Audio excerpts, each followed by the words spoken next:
Charles Morin Poty ny anarako fa Poty moa mahazatra rehetrarehetra dia hatramin'izaho fantatr'olona amin'ny resaka zavakanto zany fa avy any Sambava io Amboanjibe ny tena marina na zah rehefa nanao namorona ny inty ny lancé artiste Manjatony tamin'ny Kayamba nitondra artiste be dia be tany ivelany nanao promotion musique malagasy. Charles Morin Poty a connu le succès dès ses premiers pas dans le monde musical.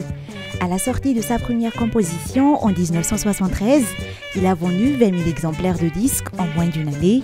Ce fut un record à l'époque.